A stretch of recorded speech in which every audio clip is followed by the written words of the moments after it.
Like an Arkansas state law is failing her and her family after she was severely injured in a car accident caused by a Shannon Hills police officer. It's been almost a year since the crash, and the mom can't afford the medical care that she now needs. Meanwhile, both the city and the officer never had to pay for those consequences since they're protected by immunity laws. Because we're working for you, our Susan L. Khoury explains just what's at stake. Yeah, the family's medical bills are now well over $1 million, but all they got from Shannon Hills was $25,000. It's barely a drop in the bucket, but that's the most they could get. The way it stands now, their only other option is to file for bankruptcy since there's a state law blocking the family from ever suing the officer or the city. Every day, Heather Cross braces for reality. We've never asked for this. That will never look like the life she used to live. This is the life that we were forced into. We don't have the ability to come out of this. Her husband, Matt, quit his job. Starts with those. To be her full-time caregiver. I help her take her medications. I help her take showers. Ever since a car crash threw their life into reverse and started a domino effect of losses. I mean, this is what's left of our business. Her hair salon is in storage. The family forced to close their Shannon Hills shop to focus on Heather's recovery. We live off of Social Security disability. We go up and have to file for food stamps to make sure that my family is fed. In September 2019, Heather stopped here on County Line Road. She was waiting to turn into Davis Elementary to pick up her 5-year-old son. At the same time, Shannon Hills police officer Jose Padilla was headed her way. This animation of the state police crash report shows how he drove in the wrong lane and crashed head-on into Heather. The impact was so hard, it blew everything inside of her car out her back glass. I threw my hands up and I said, how can this happen in a school zone? Heather suffered severe injuries that kept her in the ICU for weeks. Strokes left her with permanent brain damage to the point talking is now a challenge. She lost the ability to be the mom that she wanted to be.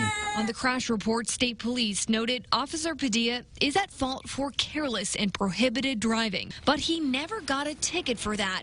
And the investigation ended a few weeks after the crash when these pictures, along with the report, were sent to the Saline County prosecutor. Prosecutors never filed charges, something they won't talk to us about. So I headed over to the Shannon Hills Police Department to see if this was handled internally, but was told Officer Padilla has no disciplinary history, and the police chief also chose not to comment. Jose Padilla did not have to face justice. And is it because he's a cop? Is it because that cops are above the law? Inpatient. It's a question the Crosses don't have a lot of time to think about.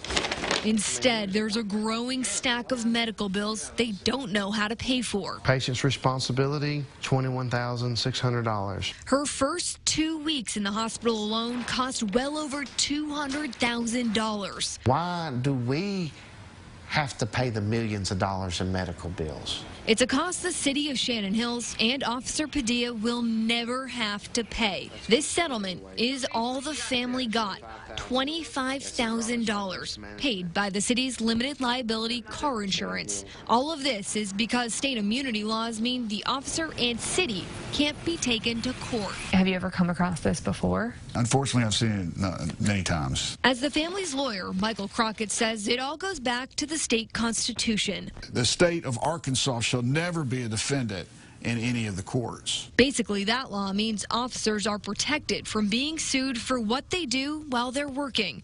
That's something Crockett wants to change. If you do away with that, you're going to find these cities will get the insurance cover they need to protect the people that are victimized. Getting rid of immunity laws isn't a new idea. Want to abolish sovereign immunity entirely. Attorney Joshua Silverstein typed up a proposal to amend the law and brought it to the Capitol, in part arguing the law is antiquated. Sovereign immunity originated in about 600-700 years ago in England, and it was the idea that the king as sovereign is immune in the king's own courts. England got rid of the law, and almost every state passed amendments to limit it. Arkansas remains one of 3 states with the most restrictive immunity laws.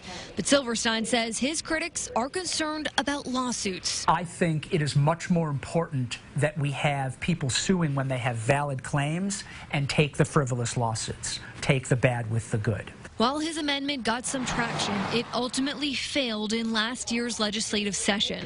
For the Cross family, that means they're taking a back seat in the Arkansas court system. It opens the door for the next family to be dealing with exactly what we're dealing with. Heather now does rehab at home, forced to stop getting treatment that her doctors recommended, all because Medicare won't pay the bills. We cannot give her the medical care that's necessary for her to recover. An impossible situation this family was thrown into, all without ever hearing from the officer who caused the crash and is now protected by his badge. What do you want Padilla to know? Why they do it?